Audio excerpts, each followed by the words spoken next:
هي الحياة هي اللي صعبة تتعاش ولا احنا اللي مش عارفين نسلك؟ طب طب هو احنا ممكن ننجح؟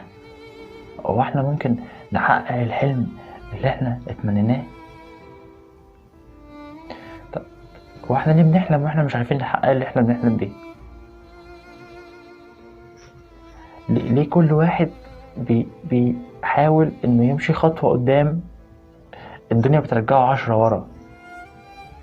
هما ليه عايزيننا فشلة؟ هو ليه الجيل بتاعنا مش زي الأجيال اللي فاتت؟ المشكلة ان الأجيال اللي فاتت بيقولوا علينا ان احنا فشلة، ما يعرفوش ان هما كانوا عايشين في عز واحنا اللي مش عايشين في... احنا مش هنعرف ننجح في الحياة دي، مش هنعرف نسلك، احنا لازم نستسلم. مبدئيا كده لو انت متفق مع اللي انا قلته ما تكملش الفيديو، لان يا حبيبي بكل بساطه اللي انا قلته ده كلام اهبل، كلام مشكله ان معظمنا بيقوله وهو غلط. معظمنا دايما بيلوم الدنيا اللي حواليه، مش عارف ان المشكله فيه هو. ما انت مش هينفع تنجح ولا هينفع توصل ولا هينفع تحقق اي حاجه بسهوله، لازم لا مؤاخذه انا عارف ان هي حاجه غريبه قوي ان الواحد يعمل فيديوهات في ايام الامتحانات وايام الكل مشغول في الدراسه، ويجي في الوقت الاجازه ما يعملش فيديوهات خالص. الموضوع ده ما كانش من فراغ كده، الحقيقه انا كنت مشغول جدا وكنت ورايا شويه مشاغل كده وميتنجات كتير فكنتش فاضي. طبعا الكلام ده غلط، لا انا كان فيها كذا حاجه عايز اعملها وما عملتش ولا حاجه، وده بقى السبب اللي خلاني اعمل الفيديو ده. فيديو النهارده انا جاي اقول لك السبب الاساسي للكلام ده كله بقى، السبب الاساسي اللي مخليك دايما متعطل، مخليك دايما متشتت ومش عارف تعمل ايه.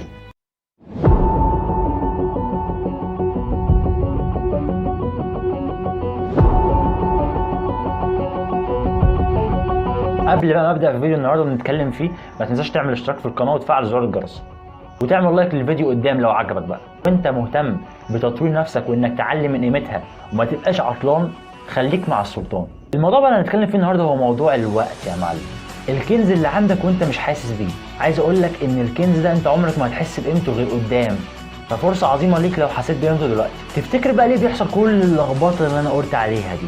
لانك بكل بساطه بتعمل الاتي. انا وانت وهو عارفين ان مفيش اسهل من انك تصحى براحتك وقت ما تبقى ليك مزاج تصحى كده وفايق. تصحى بقى على الظهر على العصر براحتك يا معلم، تصحى تفطر بقى كده وتقعد على سريرك تتغطى يا حبيبي، او تقعد على الكنبه تتغطى تتفرج على افلام بقى، تمسك موبايلك تشات تسكرول، تعمل اي حاجه جميله كده تسعدك وتخليك انسان مبسوط. احساس جامد جدا احساس الراحه ده. بس في مقوله كده بتقول او حكمه انا مش فاكر هي ايه بالظبط، ولا فاكر هي صح ولا غلط، ولا فاكر هي اتقالت ولا لا اصلا، بس هي بتقول انك تتعب دلوقتي هيريحك قدام، ولو ريحت دلوقتي هتتعب قدام. انا مش عارف اصلا انا بقولها صح ولا لا ولا عارف مين قالها، فخلينا في موضوعنا.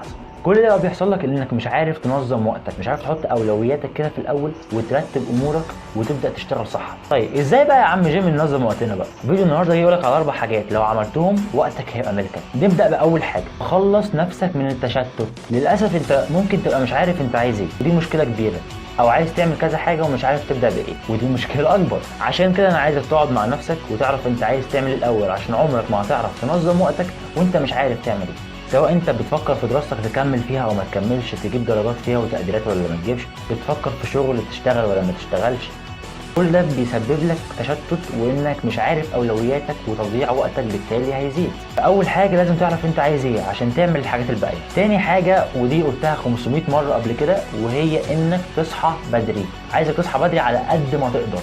عايز اقول لك انك انت يومك 24 ساعه. عايز اقول لك بقى لو انت بتنام النوم اللي هو الصحي اللي المفروض معظم الناس تنامه اللي هو 8 ساعات، فانت كده بتنام حوالي تلت يومك. انت بتنام تلت يومك يعني تلت عمرك. انت متخيل لما بتنام النوم اللي هو الصحي كده انت بتنام تلت عمرك؟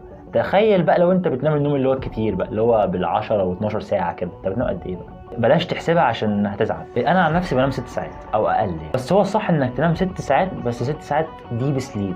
ساعتها انت نمت اقل وقت ممكن، فهيبقى عندك في يومك 18 ساعه تقدر توزعهم براحتك. هتقول لي ما هو كده الوقت هيزيد ومش هعرف اعمل حاجه. اقول لك يعني ايه؟ تقول لي يعني انا هلاقي الوقت طويل قوي فهزهق، فبالتالي هقعد العب بلاي ستيشن، هقعد امسك تليفوني كتير، هقعد اتفرج على التلفزيون على افلام ومسلسلات واضيع وقت. هقول لك عشان انت ما ركزتش في اول حاجه، وهو انت ما حطيتش اولوياتك ومش عارف انت عايز ايه.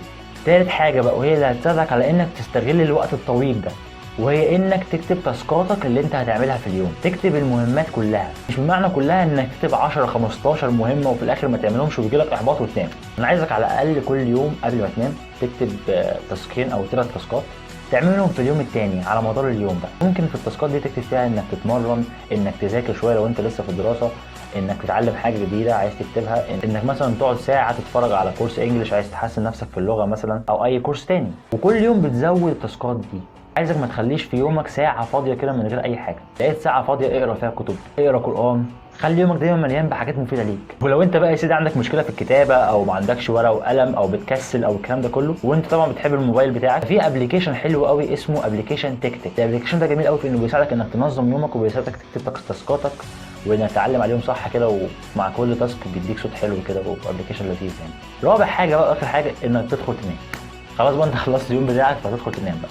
وبس كده يا معلم، ده كان الفيديو بتاع النهارده كده، وعدى سريع خفيف كده لذيذ في اللذات يعني. انا مش عارف هو طول ولا لا، هنبقى هنشوف بعد المونتاج بقى. فيا رب يكون عجبك بقى، ويا رب تكون استمتعت بيه او استفدت منه اي حاجه.